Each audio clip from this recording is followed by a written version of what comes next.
here yet again with another global culinary ingredient called Thai basil. It's a fragrant herb that has been a cornerstone of Southeast Asian cuisine.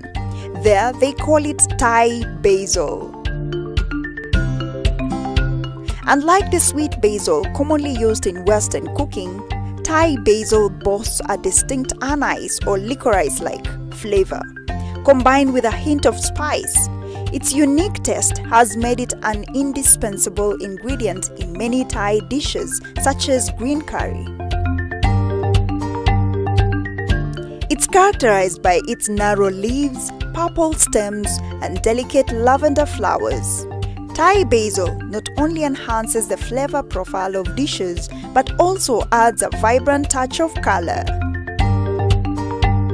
The herb thrives in warm climates and can be easily grown in home gardens, making it accessible for both professional chefs and home cooks alike. Beyond its culinary applications, Thai basil holds a place in traditional medicine. It is believed to have various health benefits including anti-inflammatory and antioxidant properties. This makes it a herb that not only tantalizes the taste buds but also contributes to overall well-being, not forgetting it being a viable agricultural venture. Join me as I explore the fascinating world of Thai basil from its cultivation to its culinary uses and learn how this humble herb has become a global sensation. Now, let's go to the farm.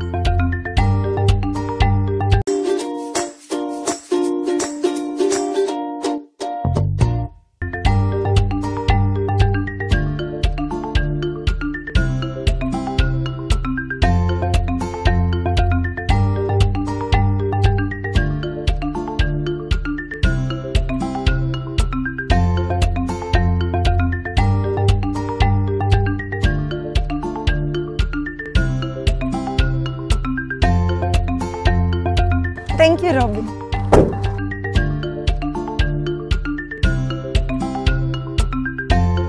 Hello, good morning, good afternoon, good evening from wherever you're watching us from. Thank you for choosing Kilimo na Biashara Show today.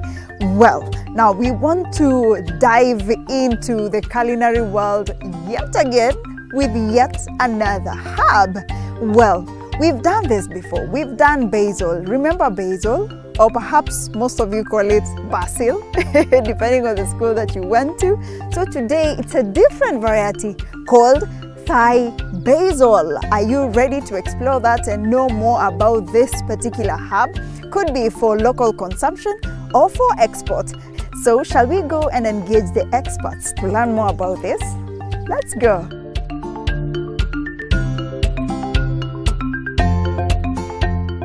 Jamal. Yes.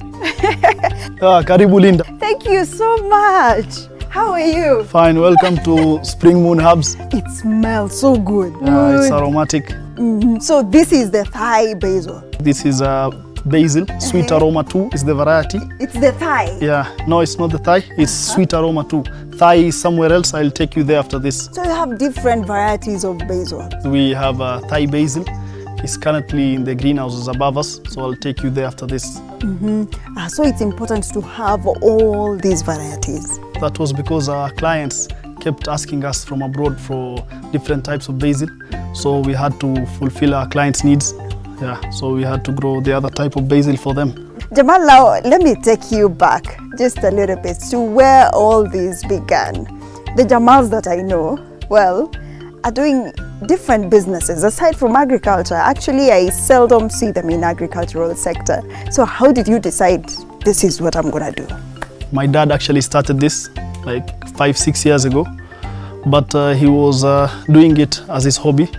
So as he passed on, I decided to do it seriously. So I saw the opportunity, there was a scope for this, and I decided to make the best out of it. But why herbs? Because I know there are different types of crops and you decided to venture into herbs. Which herb actually did you begin with? First, we started with just about 4 greenhouses. That's what my father had left. But now we have currently 21 greenhouses on site, and we are looking to expand as we get more orders, hopefully. And you started with basil? The normal basil. Now we recently incorporated Thai basil into it as well. There's also rosemary, sage, so we keep expanding slowly according to our clients' needs. But why did you really decide to go the herbs way? Because the clients from abroad, we were looking to expand and start selling abroad. Yeah. So the other crops such as onions and tomatoes, we had a lot of challenges. But when we ventured into this, we gave it our all and we saw it's not as bad as we thought. Things started working out and we thought of expanding slowly. Jamal, so what's the difference between this sweet aroma too, you said, and the Thai basil? There's not much of a difference. We're just looking to fulfill our clients' needs. But the major difference is in the physical appearance, in the coloring.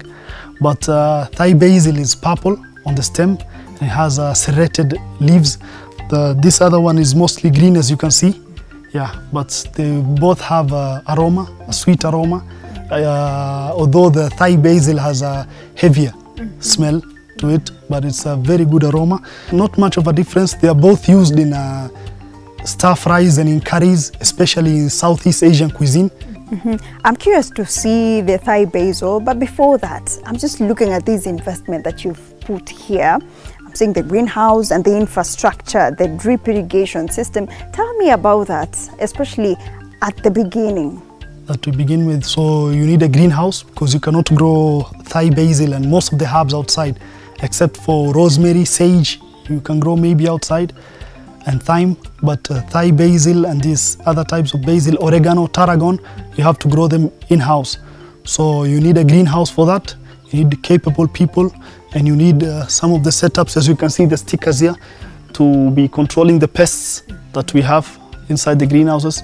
The big thing I can say is we need a greenhouse. Now we can go to the other greenhouse now to check out the Thai basil. Yes, I can take you there for sure. Okay.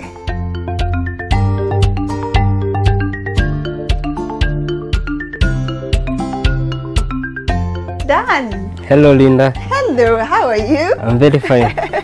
Karibu. Asante sana. Now, introduce us to Thai basil. Yeah, so my name is Dan Mwangi. I'm the agronomist. I was just speaking to the crop, checking out how it's doing. And as you can see, we have the crop is looking good. But there are some spaces that needs gapping, so that's what I was evaluating. So before we even talk more about this basil, what is it known for? What is it known for? What is it? Thai basil is a variety of basil. We have quite different types of variety of basil. We have sweet aroma 2, which is most common, and sweet aroma 1. We have the red basil and we have the Thai basil.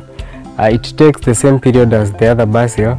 In the propagation unit, it takes 3 weeks. We propagate by seeds. It takes 3 weeks in the nursery, and then in the greenhouse it will take just 4 weeks, and then from there you are good to go to harvest. So aside from the timing, I'm just curious why you proposed this to your farmer. They have ventured into basil farming, so we wanted to increase their basket. So when one has different types of crops, when we are looking for market, when you get somebody who has basil, the red basil, the Thai basil, the green basil, the rosemary, the oregano, you are more prone to get markets for such crop. Plus there is a lot of demand for this crop. And since you've mentioned about gapping, what are other challenges or what are other measures that should really be put in place, especially when you're growing this basil? The Thai basil doesn't have a lot of work, but you have to manage it like all the other basil. You have to grow it in a greenhouse because of the pest of concerns. It's prone to lead spider mites, the leaf miners, the aphids. So we have to grow them in the greenhouse, and we have to do regular scouting and document all that. So every day when I get into the greenhouse, I have to come check how the crop is doing. And then I will, depending on the scouting, that's when I will advise on the next course of action that will be done. Yes, we also have to carry out regular weeding of the crop to make sure that the crop is weeds free, and when the crop is weed free, we also don't get attacked by pests. But now, Dan, can basil be grown outdoor? You cannot grow basil outdoor unless you are not exporting. It's a regulation that if you want to venture into basil farming, you have to grow it in the greenhouse. Because of the regulation for the EU, we have pests of concern that are native in our country, but they don't have there. So they don't want you to export those pests to their countries. It takes 3 weeks the propagation unit, right? But now, how long does it take by the time a farmer gets to harvest? Yes, in the nursery, it takes 3 weeks.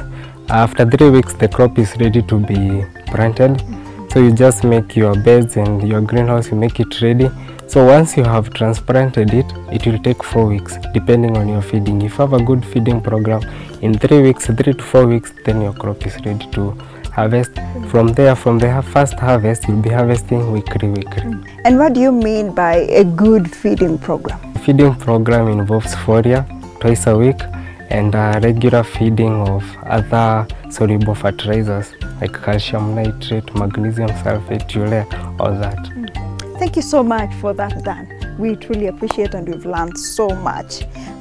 But we are nowhere close to the end of the show. Have you heard that this particular basil, this is Thai basil, has lots of value? Remember, this is for the export market and you have an edge in this. Ask me why. Because not so many farmers have ventured into this particular Thai basil. They know much about the sweet aroma. You remember the first variety? That one? Many people have ventured into it. But this one? It's quite new in the market, or perhaps the demand is quite huge and many farmers cannot satisfy this demand. So stay tuned to learn more about the market value of this basil variety. See you on the other side.